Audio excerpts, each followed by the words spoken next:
Good morning. Good morning. Welcome to Love Morning. I am John Halcyon. This is our daily practice of gratitude and a little bit of remembering who we want to be today. Ah, I am grateful for all the parts of my body that work so beautifully every day. Right now, I'm feeling a lot of stiffness in my back. I think there's two reasons for that. I think I slept a lot last night. It was great. I needed it.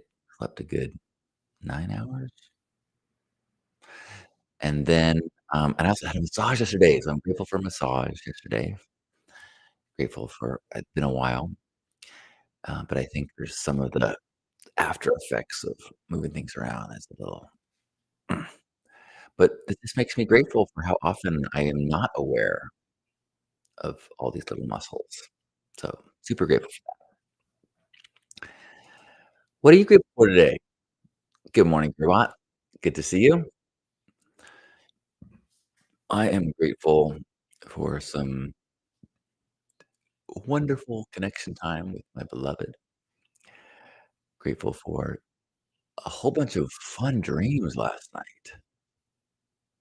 Good morning, Razorblade. Good morning, Jason.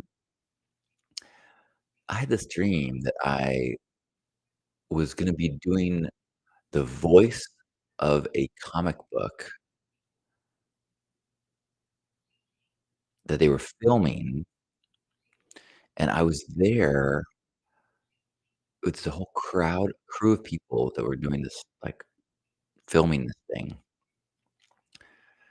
and I was in roller skates, and I was cruising around this massive building that was all done with just, like, wood, like the Main Temple, but, like, a 20-story building, and I was cruising around on roller skates, really just having a blast,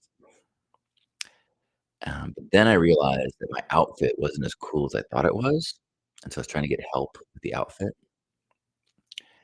and I had another dream that I was in a class, an art class, and I was given the assignment of it was like the class was given the assignment of, um, feminism, something like raw feminism. And I had this and there was very limited materials, and so I wanted to make a woman's form ripped out of paper, and then I was gonna use this, like, pigment, it's like a purple pigment, maybe reddish. I was gonna use that as, like, blood flow, so I was gonna rip out a form of a woman and then have the drip that she's gonna be bleeding, and I worked too fa I it didn't look very good because the paper that I ripped it out of wasn't all white, it was like a page from, like, a magazine, and so you could barely see that it was an outline of a human, and I remember, uh, I was kind of, like, in the critique of my art piece, which, it wasn't very good, and I was like, I learned the lesson that I should have taken slowed down, visualized what I wanted to create, and gotten a piece of the magazine that was just all, like, white with words on it. That would have been much cooler. And, those are just a couple of my wacky dreams this morning. Good morning, Juan. What are you grateful for today? I'm very grateful for remembering dreams. I love it when I remember a dream, especially when it's a non-stressful one. I seem to have certain frequent theme dreams. The most frequent is like anxiety around not being able to speak or not being able to move, like I'm moving through quicksand, or I'm like, "I have my voice, I can't find my voice," or chewing gum in my mouth that is starting to get all, like, fall apart, that I can't it sticks to everything, and those are I get those 3 dreams a lot. But then I also have, dreams frequently of, like, movement, like roller skating shoo through the world or snowboarding through the world or, uh I used to get dream a lot that I was flying, but it wasn't really like flying, it was like levitate. I would go, and I would lift up a few inches, I would lift up a few inches, and I would teach people how to fly, or I would show them I could fly, and it wasn't a world where everyone flies. I was like, "Whoa!" Yeah. What are you grateful for today? Or I'm grateful for my men's group last night. Very grateful for my partner. Lisa is such a wise and impressive woman. Grateful for her guidance and her. Uh, she very frequently practices what I try to practice of be present, have integrity, align with love. Like, sometimes I'll have a challenging situation and I'm worried about what people will think or react or worry that they'll be upset with me. And so I will try to think about the right way to explain something or what excuse I should give. And the correct answer is be honest, almost always, and trust that whatever their reaction is going to be their reaction. And either trust people to have a reaction that is that, trust that they will either be able to handle it, or if they can't handle it, that's okay too. Or even if they're upset, they'll work through it, or they'll give you an honest response that then you can deal with. But to try to control people's responses is foolhardy. And I was I asked her about like the situation of maybe I should tell them this. And she goes, "Why don't you tell them the truth?" I go, "Oh yes, that's also an option." And of course it was fine. Good morning, Lorian. Happy Thursday. Uh, I'm grateful for a meeting that I have today. This morning after this, I have a call with someone who wants help in recording their family history. I have done quite a bit of recording of my grandpa, and I have done projects with my parents and other people's parents where I just sit down and interview them because I think it's great to have footage of people. And I think there's two routes that you can go with that. You can go like, tell me these important stories, like tell me about your family and tell me about your high school and tell me about relatives. Then there's also just where the content doesn't matter, but you just get footage of the person being who they are. Like, my favorite footage I have of my parents is when I just they're cracking up laughing, and it's good that I have them telling stories and giving facts and numbers about when this happened and who that was. Great, but I'm not gonna watch that probably ever. Maybe if I'm trying to do a family tree with someone someday, but what I will watch is the footage of them laughing and, when you can see the spark in their eyes and remember who they really are. So I have a meeting today to talk to a woman who I think her desire is to get her stories, her family stories recorded. Um, so we'll talk about what that is. Razorblade shares, I am grateful for music that evokes amazing memories. Mm, nice. I woke up this morning with a Eurythmics song stuck in my head. Good morning, Jason.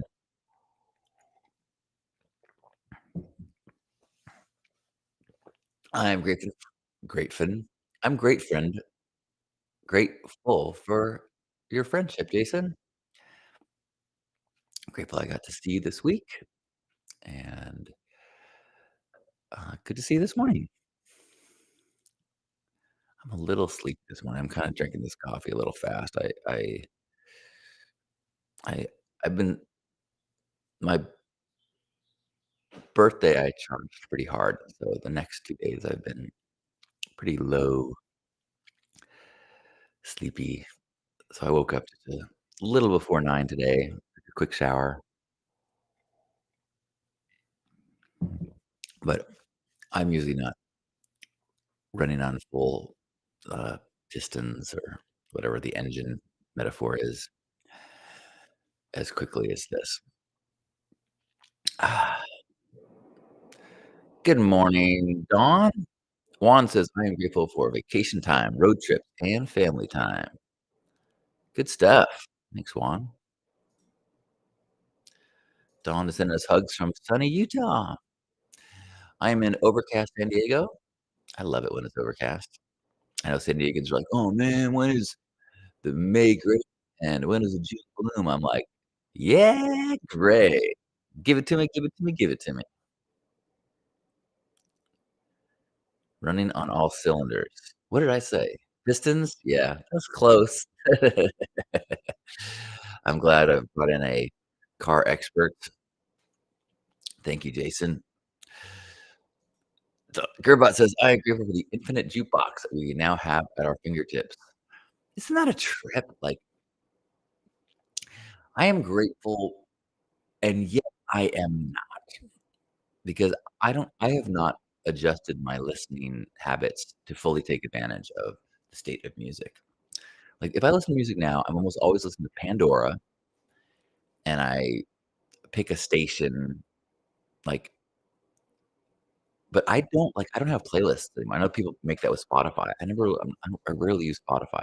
In Pandora, you can't pick specific songs. So, I used to have a huge I had a record collection, and I would make mixtapes, and then I had a massive MP3 collection, and I would download I still have so many MP3s, and I would have tons of playlists, and I had fun finding new music and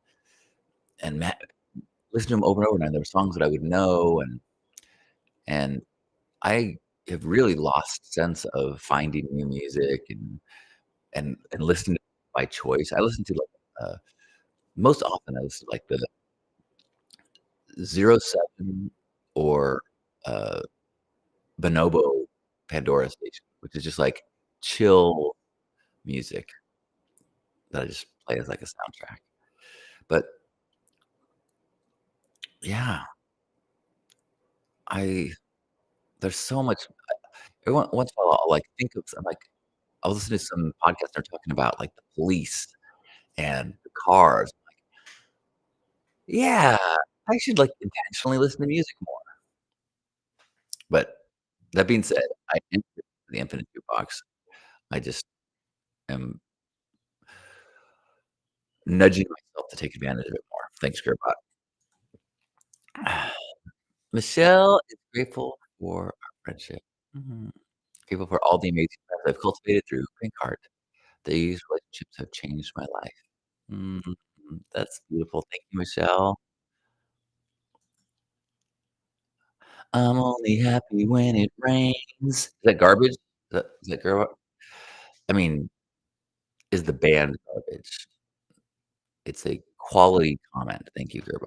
I don't mean to assign a value to it, calling it garbage. What is your favorite song? The first thing that popped in my head was 3 Days by Jane's Addiction. It's like 4 songs in one, and it's about a multi-day drug-fueled orgy, I believe, or a threesome. Um, Dawn says, "I still have my cassette collection and much of my CD collection." Oh, wow. Yeah, I think I've gotten rid of all my CDs. I still have hard drives of MP3s, though.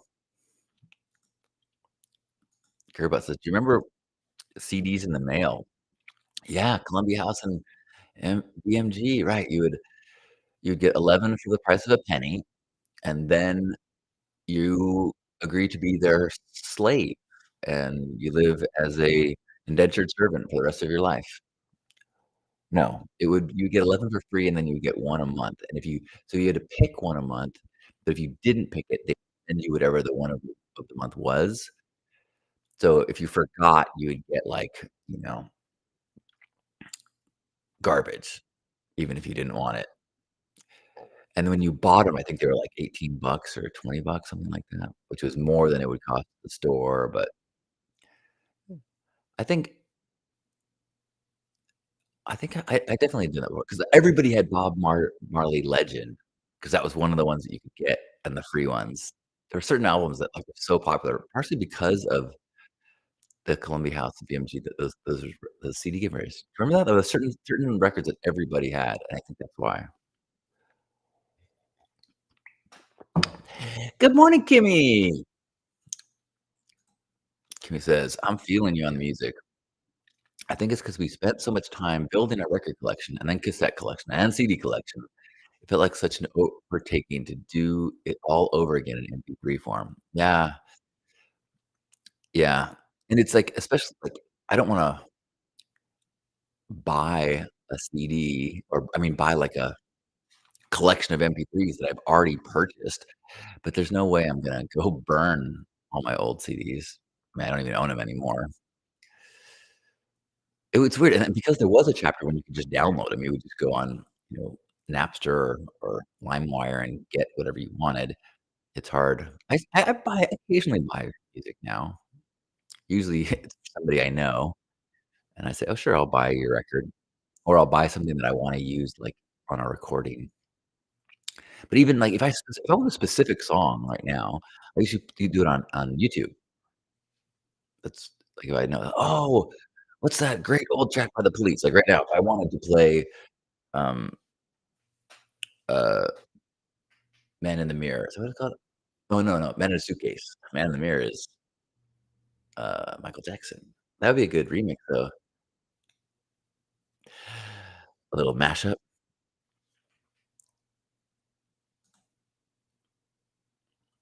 Michelle sharing that bartender son is into collecting vinyl and cassettes. Brings me back.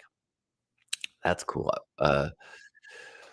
Lisa and I went and stayed at an Airbnb, um, in the mountains, and they had this cool retro deco, and they had a vinyl player, and a collection of records. And it was fun to go through and play cool records. And I so like, you know, that popping sound of a record starting? Oh, it was so fun to listen to it.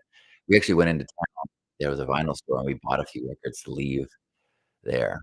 What did she bought? She bought Peter Gabriel, I think is what it was, which I was not I'm huge I didn't know Peter Gabriel except for what I heard on MTV, you know, Sledgehammer, and so she played some Peter Gabriel song. It was huge for her in college to, like, you know, every song was meaningful to her, and so it's cool. So she bought a I never actually was someone who sat down and, like, listened to a record.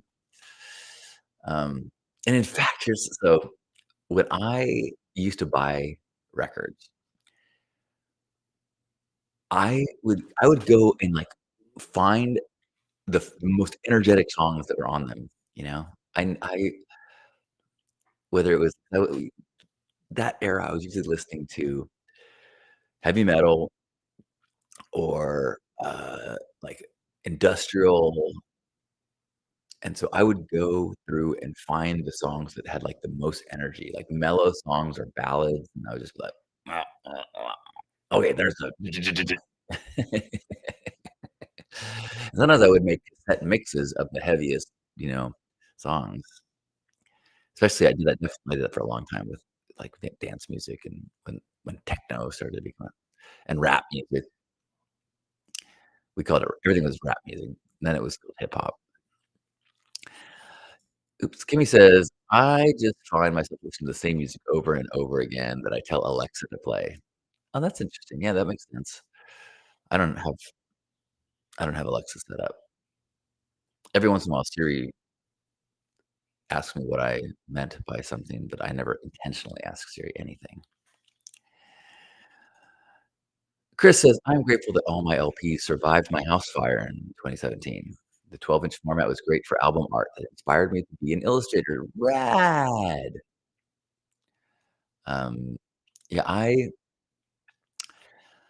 I've s deep memories. I mentioned this during my birthday when I was talking with Lisa that I used to go we would drive to Encinitas to Lose Records. It was the coolest record store. They had, like, the huge section of imports, import 12 inches, and so, you know, I would get super into a band, like, I was super into Smashing Pumpkins and super into Jane's Addiction, and so then I would go to Lose Records, and they would have, like, Japanese imports of B-sides of stuff that you couldn't get except for that, and I had a huge collection of rare, uh, Jane's Addiction and Smashing Pumpkins tracks and Simple Minds tracks, and then when MP3s came out, you could do all those rare things where you could find them on LimeWire and Napster and stuff.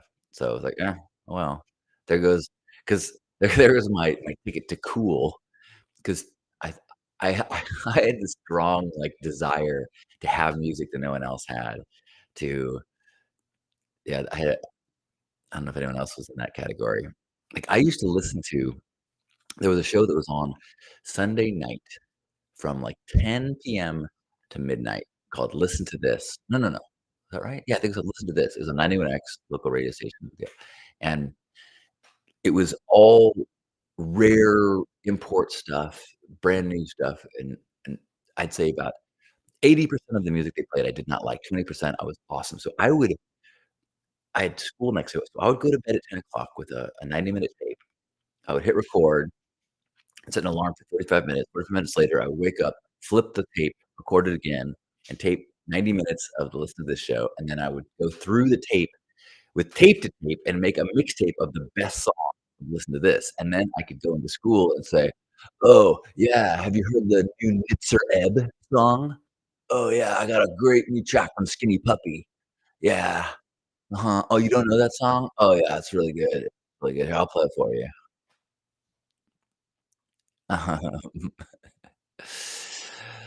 Juan is mentioning Erasure as, I remember them.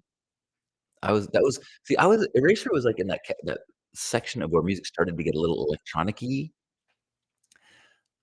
like Depeche Mode, Nine Inch Nails finally started kicking in there with, like, electronic and then a little oomph to it.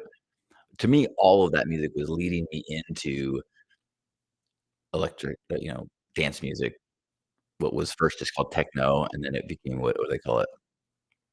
EDM. Kimmy says, "I miss listening to albums all the way through." I never did that, but I there's what album would I listen all the way through? Maybe, like, a Led Zeppelin album or, uh, Legend, Bob Marley, that I could listen to all the way through. Otherwise, I just want the bangers.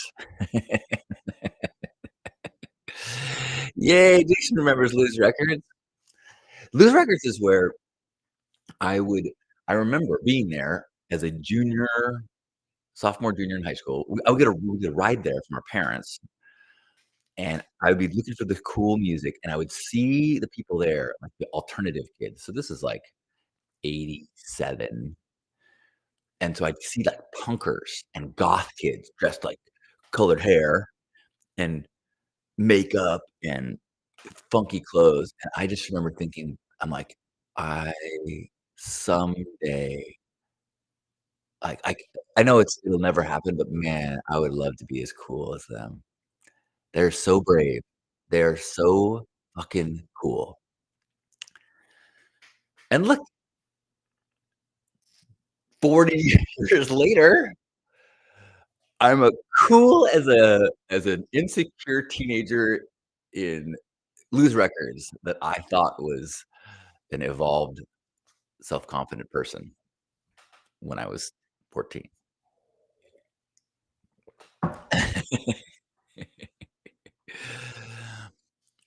Michelle says the biggest problem is no liner notes, no pictures and lyrics. I miss having those tangible items to look at over and over. And you know what I also miss? I used to get, like, Circus Magazine or the magazines that would there was also I don't remember what it was called, but it was like a rap magazine that I would buy too. So it'd be, like, big glossy pictures of your favorite bands and little information about them. Mostly it was, like, Teen Beat magazine for heavy metal. That's what Circus was. Anyone else read Circus Magazine? I had a subscription. Robin says, "I have some from my youth that survived all these years. Led Zeppelin, saw them, and oh, so many others. My first concert was Cream in fall of '67." That's badass. My first concert was Echo and the Bunnymen in probably '84 or '5, something like that. Good morning, Natasha. Tasha says, "I am grateful that my body feels good today, and I continue to put my hands in the dirt today planting plants." Nice. Um, Last night, Lisa she's done a few things. She put up some pictures up on the wall since we painted yesterday, and she also, she's been continuing to give me little, like, birthday things, and she got 2 plants, a split leaf philodendron and this really I don't know what it is, but this little, like, flowering little thing on the table right here. So I'm feeling plant love today as well. Chris says, "Billy Corgan of the Pumpkins went to high school near me." I was so into Smashing Pumpkins for a while.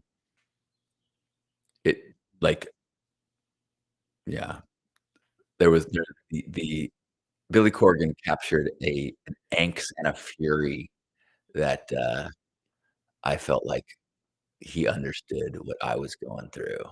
"Who wants money or honey?" Yeah. Natasha says, "I think I was addicted to downloading music at one point." Right? It's uh, like, there was something about that, when suddenly it was free and it had been precious for our whole lives, it's kinda you like, "I can't stop." I mean, is the tap open? Just keeping it more and more and more. I was that way with pornography, uh, when I started to have access to it when as a child, I never did. Oh, Jason's saying, "Dead Milkman and Circle Jerks." I don't think I ever got into those. Okay, it says, "Love that oons oons." When I first heard so I was into heavy metal, then I got into, like, alternative, and that steered me to Nine Inch Nail well, rap, super into rap and alternate like Nine Inch Nails, like, what do they call it? Industrial? But what I really was super into in rap and industrial was, like, the heavy bass and, elec and then when I was in college, I went to a rave and I heard electronic dance music. It was basically techno, and there was a song I remember the song "James Brown is Dead," and it had these sounds, that now is just part of electronic dance music and bass music, like, and I was like, "This is what I've been waiting for my whole life. This is it. This is what" every time I bought all the rap stuff, I liked it, but this is what I really wanted. I saw, still love Nine Inch Nails too. I saw, uh, Nine Inch Nails open for Jane's Addiction one time. I've seen Jane's Addiction is the band I've seen the most of any other band.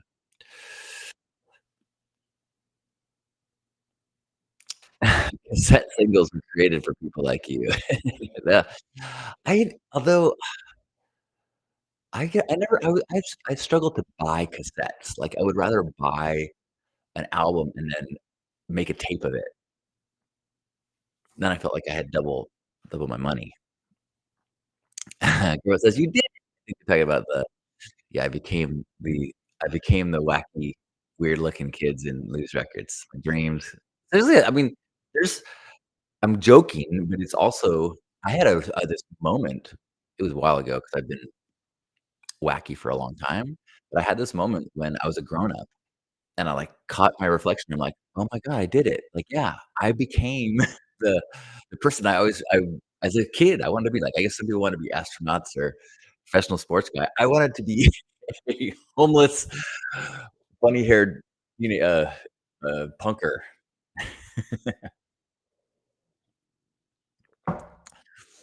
Yay, Jason remembers Circus Magazine? Sweet. See, I was not into Metallica when everyone else was, but I can respect them now. I was into, like, Judas Priest, Motley Crue, um, who else did I love? Scorpions. Motley Crue is my favorite. Well, in fact, when I was in 7th grade, for Halloween, I went as Nikki Sixx. Now, that was after their first no, actually, I think that Heart of the Devil had come out by then. I was super into their first album, Too Fast for Love, and then, Shadow of the Devil came out. So I convinced my mom to help me make a Nikki Sixx costume, which included fake leather armbands with pentagrams on them. My mom, a wonderful church-going woman, helped me make a Nikki Sixx costume. Uh, Gearbot loves getting his hands dirty in the too. I mean, isn't there, like, science that says that there's something good for our mental health about getting our hands dirty in soil? Um, Good morning, Brent. Gearbot says, "I am grateful for a system that has saved my 2 elm trees from a horrendous infestation of elm leaf battle." Wow! Or a systemic. Um, that's rad. It's so interesting to hear, like, I just know a little bit about, like, there's these kind of, like, there's these, uh, battles, with whole species of massive trees between of pests that are changing the landscape of the world. Um, Robin's saying that these concerts are on YouTube. "Been caught stealing once." Poison. I did like Poison. Um, I mean, then all these bands started to get on MTV playing, like, ballads, and then I was not come on. I never got that, like, how the same band that could, like, rock out would also play, oh, uh, Guns N' Roses. I love Guns N' Roses too. I saw Guns N' Roses open up for the Cult. Oh, yeah, Cult was one of my favorite bands too. I know they all can't be my favorite, but they change. Your favorite band changes, you know? That's the whole point of being a cool junior high and high school kid. Um, Jason's saying, "I love The Cure." Oh, yeah. Gosh, yes, Guns N' Roses. I'd love Guns N' Roses. I still like Guns N' Roses. Uh, oh, interesting, Lori B. He says, "Power ballads to get the chicks, duh." Yeah, you're right, you're right. And you can't slow dance to, "Balls to the Wall," I accept. You have to have, more than words. Who was that by? No, I can't remember now. Remember, I can see the video. Um, ooh, Natasha saw The Cure last summer. I definitely had a collection of, like, The Cure, Susie and the Banshees, um, what was the Glove? Is the name of the band that he was in? And I mean, my favorite thing was a band that I was on the edge of something cool, like, yeah. Alright, well, oh my gosh, it's 30 minutes past, so thanks everyone who has been, enjoying this trip down record store lane. I definitely feel more energized and connected to some fun memories. Kinda maybe I will, spend a little time finding some fun music today.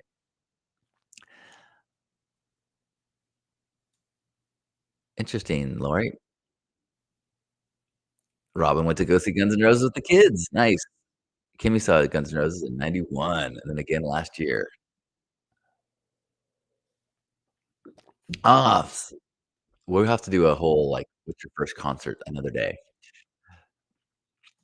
So, um, but thanks for the trip down memory lane. I'll have to alright, now I'm in my mind, I'm, like, thinking about all this music that I wanna revisit and listen to. So, thanks for being here for a little bit of a musical themed love morning, a chance to be grateful today, lots of gratitude for music and memories, and let's try to remember as we go into the day that we have the opportunity to be ambassadors of love, and we can treat ourselves with kindness and forgiveness, and we can treat everyone we encounter with a little bit of kindness and forgiveness and patience. So let's see if we can just turn the notch of our demeanor one snap towards love and be that as we go through the world. Whatever we do, whatever we say, whatever activities or rest is in our path today, let's do it with a little bit more warmth. So wherever you are, let's give ourselves a big squeeze, hugging yourself, hugging one another, feeling ourselves connected in this moment in the land of intention. Maybe bring in a soundtrack. I don't know. Welcome to Jungle is coming into my head as we take a deep breath in and squeeze one another.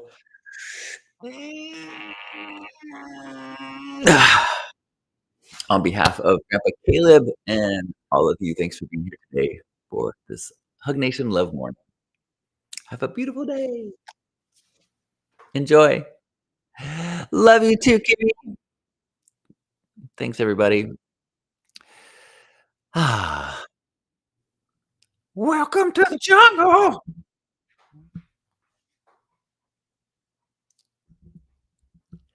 Use your illusion. Oh, you know what I just watched?